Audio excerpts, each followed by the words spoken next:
In celebration and honor of National Small Business Week, we say thank you to all of the hardworking, white-knuckling small business owners who are out there killing it as successful, sustaining entrepreneurs. This week on Authentically You Network Podcast, we're sitting down with one of those hardworking small business owners who is living the epitome of the small-town American dream. This week, I'm introducing you to Crystal Tucker, the founder and owner of $1 million graphic t-shirt company that began and still exists today in her she shed. Aptly so, this episode is titled Small Town Big Dreams, the amazing story of a she shed turned empire.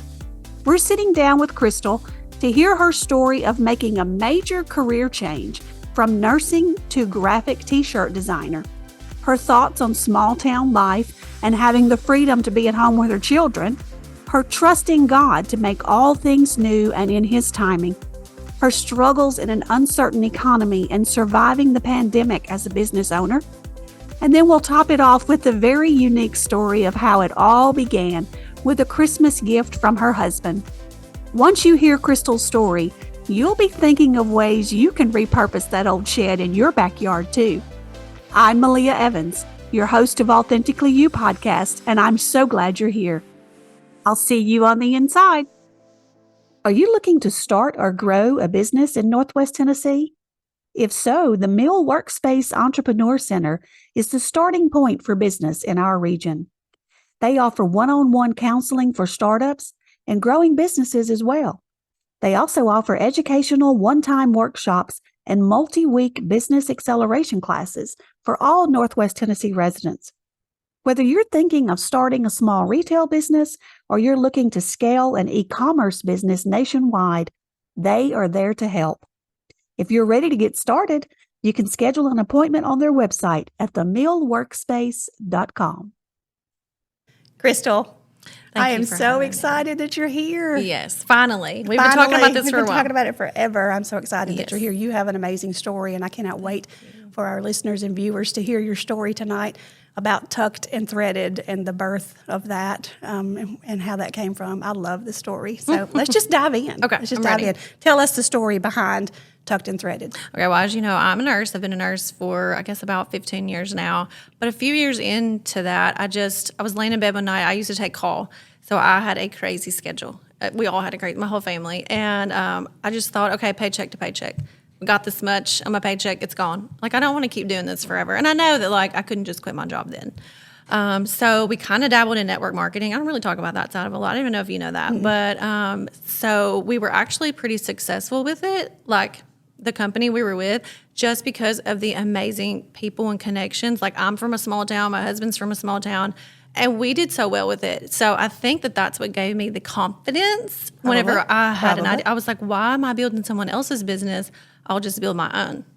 And I mean, that took a lot of brainstorming. Obviously, my brother really pushed me with that same exact phrase, you have to do this for yourself. Mm-hmm. So went PRN to my nursing job, and I was like, I'll have more time with my little boy. And then we decided to start a t-shirt business, and we haven't had any time since then. So no. Right. So for Christmas that year, Jim bought the one-arm screen printing situation, maybe $500. That was my Christmas present. I was like, I want to learn how to screen print. I don't want to mess with any other type, vinyl. I don't have time to weed that. I don't want to do custom orders. I just had this weird vision in my head. I really prayed about what my change could be, and I just had a feeling. From day one, I was like, even on my Instagram, on the first thing I posted was I'm building a brand. Now, why did I say that? I don't know. Right. Yeah. I really don't know. And so being a brand just led me to more opportunities. I wanted to create my own stuff and not, custom. That's just it's more time consuming. Right. So are you doing your own design? So we'll talk about this in a little bit, but you're doing your own design. We've always created our own designs, but I don't know. I knew nothing about the t-shirt world, but something about, just Googling, that'll help you. Right. And screen printing. I knew that could be quick. I knew it could be fast. And so we did that in our kitchen for years and years. We started. So this started with a gift from your husband.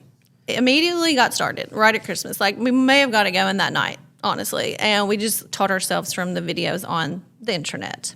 So it was very messy, very stressful. We had a lot of arguing, a lot of whisper arguing. And that's what I call it whenever you're trying to do stuff and not yell and wake up kids. But it just got started that way. We chose our name, Tucked and Threaded, just because I knew I wanted to incorporate handmade items, which we eventually did, hand-sewn kimonos, headbands, stuff like that. That was just very original that could support other moms at the same time. And then the threaded part, like, same thing, like T-shirts, and Tucker is our last name. Right. Tucked your T's. Like, right. it's not a fancy story, but I just liked it. And the it's a TNT, like, fantastic we can story. abbreviate it. We have it on all of our shirts. It just flowed. It just really did. And so our first year of business, got pregnant.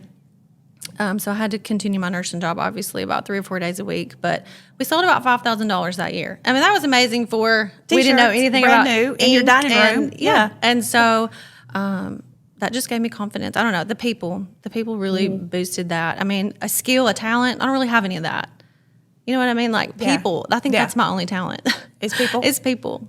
Well, that's a So, great skill to have, though. Sorry, I was long-winded on No, that. it but- wasn't. No, you weren't. That's fantastic. That's fantastic. I love that the brand, you went into this not trying to develop a business, but from the beginning to develop Right. a brand. I don't know why And that so happened, but- a lot of people skip that step.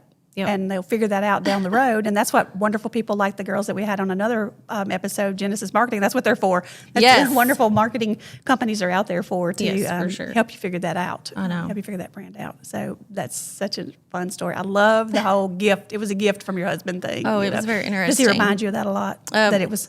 Well, he doesn't have to. He probably should more. But I thank him all the time. I could not survive without his help. Even like today in the rain. Like, he's unloading the truck and I'm just inside. Yeah, yeah. That's how it goes. So what's driving your entrepreneurial spirit really is your customers. Right. And the people. Yeah, that's great. So nurse, graphic tee designer, not really in the same realm of education or training or interest. So tell me a little bit about what do those two careers actually have in common? Well, I guess it led because I had a little boy at the time. He was 2, I think. Yeah, he was 2. And he was wearing the little graphic tees. He was into that. And I'm like, well, I could make these. I don't know where. I guess, like, we kind of done the network marketing thing for about a year, maybe at that point.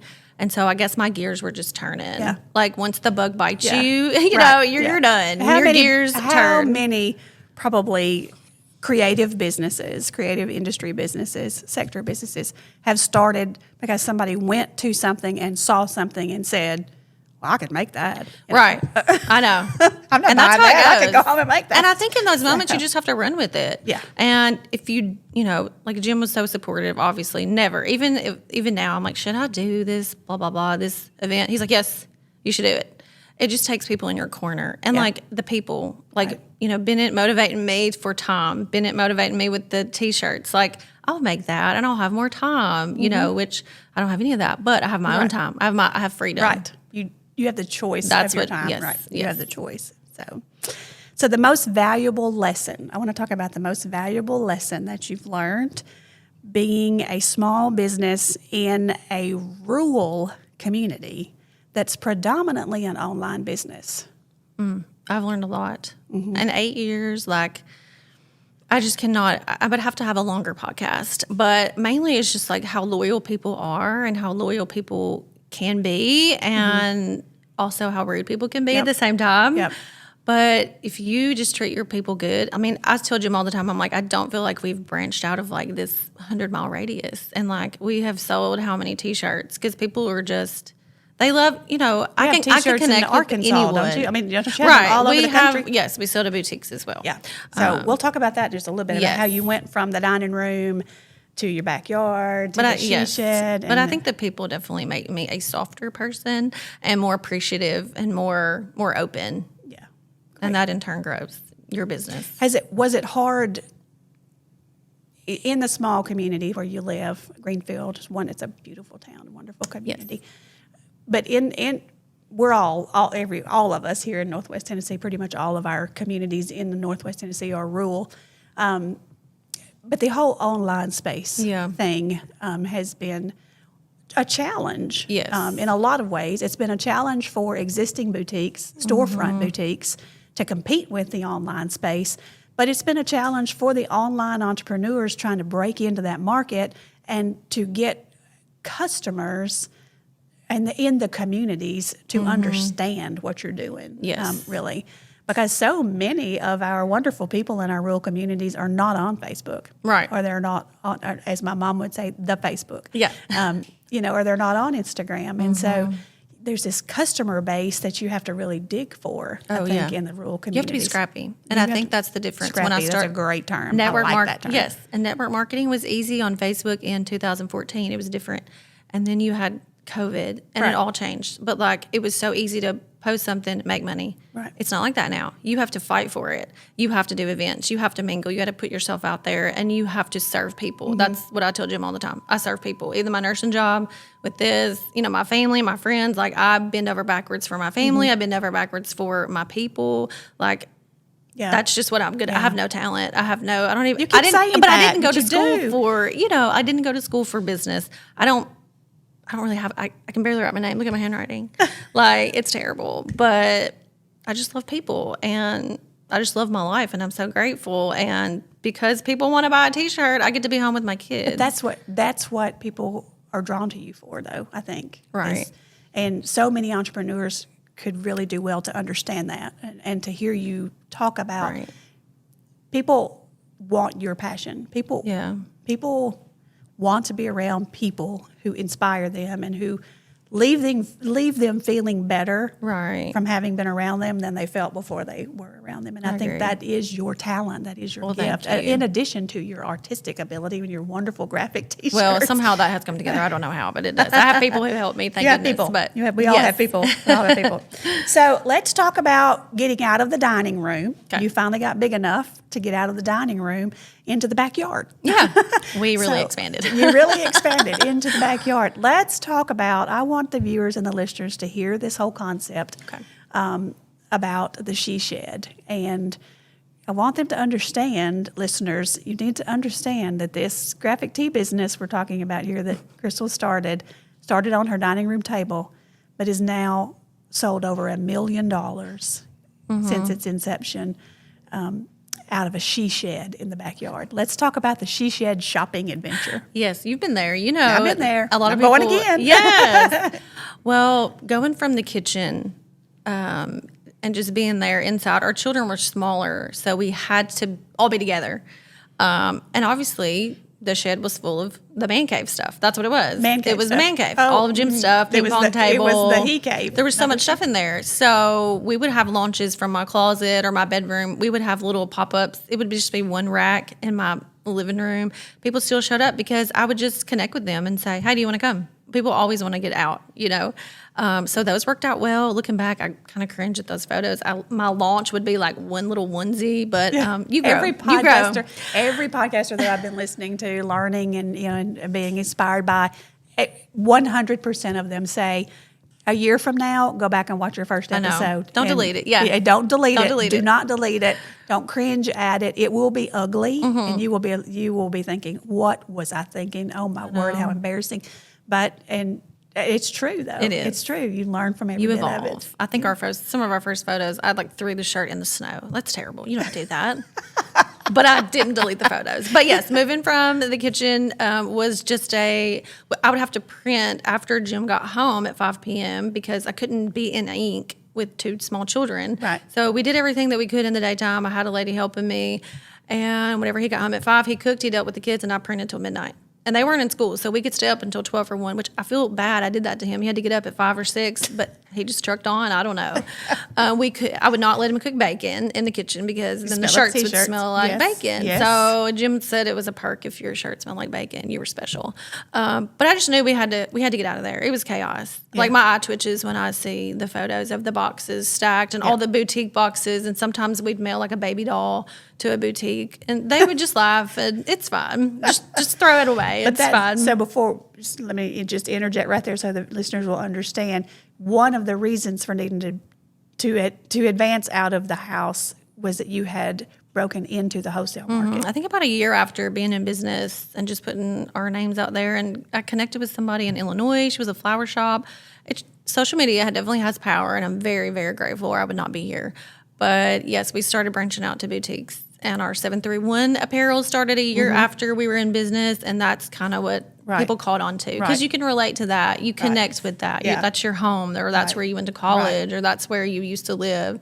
And so the shed had to be cleaned out. And so I think it was like the end of 2018 we started working on it. I mean, it took some time, but it's literally just a little shed on our property, and I can shut the door at the end of the day and go. And I mean, Jim says I never stop working, but I can really shut the door. And events, we have events there, and I don't have to load up, but we have 3 kids now. It's just very hard. Right. No excuses, but this is just the season we're in. I know that I can't be somewhere Monday, Tuesday, Wednesday. Like, I can't. And I never wanted a brick and mortar because the children, I wanted to be with them. So it works for me being in the shed. The flexibility. Not saying that can't happen in 5 years, but this is my season. The she shed concept is so unique. Yes. It is so intriguing that I really believe, honestly, that there's a woman listening that is doing something else right now, whatever it is. She's creating something out of her house or out of a bedroom or a closet, and it's not dawned on her to move out to the backyard with a shed. Now, your shed is beautiful. It has been added on to and designed and configured now to actually be basically a pop-up storefront on your property. I mean, we're not talking about a lawnmower shed. We're talking about it's a nice shop shed. And it makes a great place. But that entire concept, I think, is so creative. And it just all happened.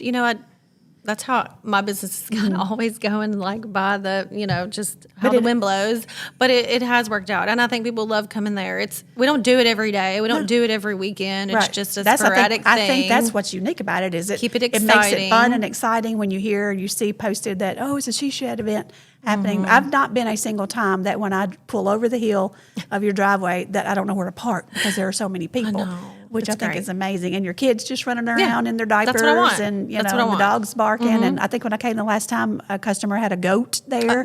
And there was a goat running loose in the yard. And I thought, well, this is a new addition. Okay. It's always interesting. And, people say, show up in a place. You might show up being, a quarter of yourself. I feel like I always show up being my whole self. And, the she shed is where I'm supposed to be. I'm supposed to be in my T-shirt barefoot with my kids. I'm not supposed to be in some fancy boutique where you don't feel like you can move or breathe or, that's just not me. We're very laid back. We're very go with the flow. That might change in 5 or 10 years when my kids are older. Everybody's drawn to. It's real. You can come. Just come. It's just real. It's real life happening. I can't fake it. At the same time as selling some T-shirts. Yeah. But I love that you're opening the She Shed as an opportunity for other small businesses, that's my other favorite women part. in small businesses to have pop-up shops inside the shed as well. You fit a couple of other folks in there, I think, each time that you do that. And I think that's wonderful that you are pouring into giving the opportunity to other women who have have small businesses to be able to do pop-up shops too. That's my favorite part. Makes it fun. Yes. That's what I like about the She Shed event is it's always somebody different. Yes. It's not the same vendors every time, so it keeps it interesting, which I think keeps people coming back. Yes. And people drive from all over, 2-3 hours sometimes. People from my hometown come, from my church. Yeah. It's just so fun. Yeah. It's wild, but it's fun. Well, congratulations. It's very creative. Thank you. And very creative. And Thank you. It's such a success story. Thank it really you. is such a success story. So more and more these days, women are dreaming up amazing things. I mean, all kinds of things from their and this bread craze lately. Yeah. Jim cooks the bread, not me. Is he baking bread? Is it going to be bread at the She Shed? Because that's a good idea. He does love to cook. Yeah, maybe I should draw people to come to the shed with bread. Thing lately. Shed and bread. Oh my goodness! There we go. You heard it here, folks. You heard it here. It was hers first. Okay. So they're just more and more women are creating things that are not getting out there, and they're not monetizing their creativity the way they could be if they wanted to be. What do you think the biggest hindrances are, challenges for women who are dreaming of owning their own business or dreaming of putting something out there and they just won't do it? They won't do it. What do you think is the biggest hindrance? What would you say? I know a lot of it is confidence. In just, could I do that? Yeah. That's probably the first question. Or I could never. But you just have to switch it and say, if she can do it, I can do it. Because that's kind of how I felt. And who knows why. I had no knowledge of business or T-shirts or anything. And it's just hard. We're all busy. And everything is so expensive right now. And it can really get you in a funk and doubt yourself. But I think if you pray about it and you talk to your family about it, they're going to be on your side too. Yeah. And you do just have to start. Like, I just went all in. I asked my mom, I'm like, if I go PRN in my nursing job and start this business, will you help us pay some bills for a while? She was like, yeah. I mean, she's an investor. She's an investor. There was just no shame in my, this is what I want. Yeah. I mean, that's still how I feel. Even in the hard years, like the last 2 years have been really hard, but I'm not stopping. Like, this is what I love to do.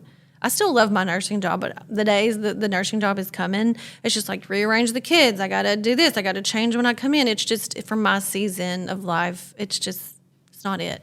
Yeah. So I don't know. I think you just got to follow your gut. You got to follow your gut and align yourself with women who can mentor you, I think. Mm-hmm. Very true. That try to go your own path. That was one thing about the podcast is I knew this is the part I'm good at. This is the part I can do. Aligning the people, creating the content, right. But these mics in front of us and, the lights and the videoing and the uploading to the platforms, all that good stuff, that's not my lane. Mm-hmm. And I think that we have to really encourage women to not try to be all things to all people. Right. And that if it's not your strength, then align yourself with someone who that is their strength. Use their services, grow their business while you're trying to grow yours. Help them grow their business while you're trying to grow yours. So I know, and sometimes you can get the best ideas from just someone else. Yep, you sure can. And just brainstorming and chit-chatting. Yeah, so, like shedding bread. Yeah, we're Like going to do shedding it. bread. All right, we're going to start winding down here, working to our signature questions here in just a moment. Okay. So let's talk to the woman specifically that's watching or listening. It's just out there sitting on that dream. Now, we talked about what we think her hindrance is, but I just want you to give an encouraging word or advice or a warning, maybe, what you learned the hard way that you wished you had known, before you asked your husband to give you a press for Christmas or whatever the occasion was. Let's talk to that woman that she's just sitting on her idea and she's just won't pull the trigger on being her own boss. I think I would definitely say don't waste time just thinking about it. If you have an idea or something just burning inside of you, just try it. What is the worst that can happen? And you will find people who want to help you, whether that's financially or time with your children. I mean, you don't always have to have the best of the best. And don't compare yourself to someone else. That's a huge social media. That's huge. Can be terrible. Right there. If there's someone that's like an account, say that there was someone with a big boutique with t-shirts and I wanted to be this, I would unfollow them. Mm-hmm. I wouldn't follow them. I would unfollow them because it's just going to mess with your brain. It's just going to mess with your mindset. Right. So talk to people who you can learn from. I mean, that's why I sell to boutiques too. Like everyone helps me. Everyone helps me brainstorm. You have to be yourself. Right. Don't try to be someone else. Yeah. In researching and learning how to be a podcaster, and you hear of things and you see things from your mentors. Oh, I want to do it that way, or I like it that way, and that may not be your path or your direction. And I've had to really remind myself of that while I really like the way she did that, that's not the vision that God laid on my heart for this podcast. And so I think you have to be careful, aligning yourself with other people, not to get sucked in to not just learning from people, but be careful not to try to start duplicating, what other people do, because it's working for them doesn't mean it's going to work for you, because your customers are going to be your customers. And your season of life matters so much. Right now, I'm about my children. Maybe in 10 years, 15 years, I'll be more about friends or, something else. Right. It's just be in your season. Don't try to rush it. Right. If it's not meant to be right now, maybe you're not meant to start that business right now. Wait 5 years. Right. Doesn't mean you're behind, I guess. Yeah. And I think that's, at the core of Authentically You, we talk about following along and encouraging women and meeting women that are following their Christ-centered purpose. Well, my Christ-centered purpose this time a year ago was to spend my time being a choir director for church. That consumed all of my extra time outside of my day job. I mean, I have a day job, just like many entrepreneurs do, and this is not it. That job is funding this job. Yeah, you'll get there. So, but your seasons of life and your Christ-centered purpose is not always the same thing permanently. I know. Yeah, that purpose changes, and I think you've got to be open to God's speaking into you what your purpose for this season is. And, I know. And slow down. And slow That's down. what I try to tell myself Slow all down. the time. Yeah, those words are really easy to say. Yeah, right. So let's switch gears now and talk to the woman who is grinding, trying to make it work, and is, not wanting to give up, but facing those hard days. But she is at least up off the couch and giving it a try. So what do you say to that woman? Oh, she needs to call me because I'm there too. I promise you. That's why I'm too honest sometimes probably, or I share too much, because that's just the reality of it. We're all struggling in some aspect. And what your jam is right now is probably what someone else wishes they were in that stage. And you can just learn from each other. I think truly, like right now, people, we're past the pandemic where everybody was alone, and like people crave that again. Mm-hmm. But like I think from being in the world of events and community things, I just think that's what we're getting back to. And you can find your space, whether that's church or something like this. You just have to make the effort and learn. You have to learn new things. You've got to dig, and you've got to. If Instagram's not working for you, stop it. If this is not working, stop it. Learn something new. Right. You got to pivot always. It's always changing. Business life it's hard. It's not for everyone. Not everyone is meant for it. That's right. That's true. And that's a very good point, that not everyone is meant to be an entrepreneur. But if you've got that entrepreneurial spirit, there's a small business out there somewhere that you've got skills for that could really benefit from your skills. I mean, how many small businesses right now small business owners would die to have someone create their content for them? Yeah, maybe you're good at social media. Maybe you're good. I think that all the time. I'm like, maybe I should just be a content creator and quit this. I mean, like those thoughts. Like, there's just opportunity. You can do whatever you want. But whatever your skill sets are, they could be used. Yeah. And whether it's your season to be the business owner, it's okay if it's not. Yep. But don't squash those passions and those desires and those entrepreneurial skills just because it's not your season to be the business owner. Mm-hmm. Go work for someone or offer your services to someone who could benefit from them. Mm-hmm. And in doing that, you will learn those other things that you don't know about owning a business. Tools in your toolbox. That's right. Well, Crystal, is there anything we have not talked about today that you came today wanting to be sure that we touched on before we wrap up with our signature final questions? No, I think you hit all the high points. I mean, that's just my day-to-day. T-shirts, shed, and kids. T-shirts, shed, it's and nothing kids. fancy. And Jim. Of course him. Of course him. I need him for everything. Couldn't survive. Well, you have an amazing story. You have a beautiful family. You have a wonderful she shed, and I hope that any listeners and viewers that are in the Northwest Tennessee area and Greenfield will follow Tucked and Threaded on social media. And she always announces when her next she sheds are. Maybe you'll give a prize for the person that comes the farthest from the she shed. Yes, everybody is welcome. Everyone's even welcome. Goats. Be sure if you go to the she shed to tell them you heard about it from Authentically You. So, all right, we have signature closing questions for every episode of Authentically You. And so I want to open with the first one. A lot that we discuss on Authentically You podcast episodes are about discerning whether it was God's voice or your voice, whether it was God's passion and purpose for you or whether it was your passion and purpose for yourself, into going into whatever the episode is about, your business or your vocation. So how did you really know that this was really when you needed to pull the trigger? How do you discern that it's God's voice versus your voice when there's a new idea or a new line or a new product or maybe going a different direction?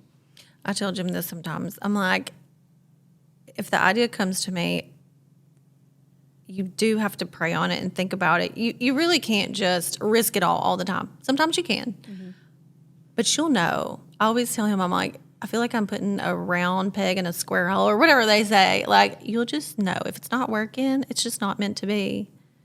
And we've had a lot of moments like that. And I feel like, I told Jim this too, I'm like, when we are reading our Bibles and we're going to church, which we slacked for a while, I'll be honest, but we've gotten back into it. And I just feel like everything aligns even better. And you have clarity and peace. And it's just so important to me. So...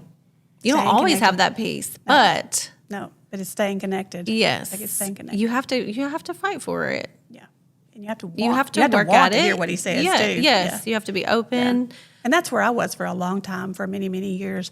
I was just like you. I was in church, reading the Bible, doing the Bible studies, doing all the churchy things, every time the doors open. But I was pursuing my own heart's interests. Yeah. And I was miserable in a career that I had aspired to have for many years. I've spoken about that on other episodes, that I had landed into a career that was a job that I had wanted for a long, long time, and it was finally mine. I had it, and I was miserable. I was absolutely miserable because I took the left when God meant for me to take the right, and I knew I was supposed to take the right, but I didn't want to take the right. You know what I mean? So I think it's really important to as you're making these decisions, to think about starting businesses or starting whatever it is. It doesn't have to be a business, but if you're thinking about going down a different path, you've got to pray about it. You've got to be aligned with what God's purpose for you is.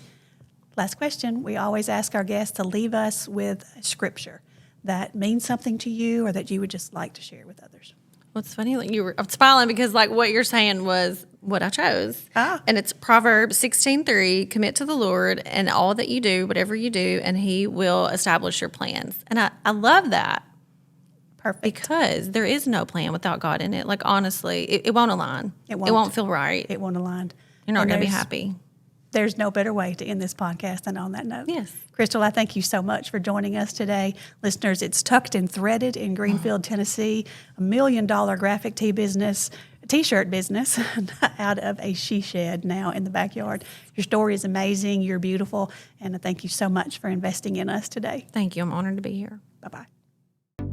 Thank you for joining us today. We hope that you enjoyed that conversation. Be sure to hop over to authenticallyutn.com and subscribe to our email list to become an Authentically You Insider. That's how you'll know when new releases of other episodes have dropped to our platforms and all other exciting news that we'll have to share about networking events, live recording episodes, and all kinds of fun things. Thank you for spending your time with us. I'm Malia Evans, your host of Authentically You. Have a great day.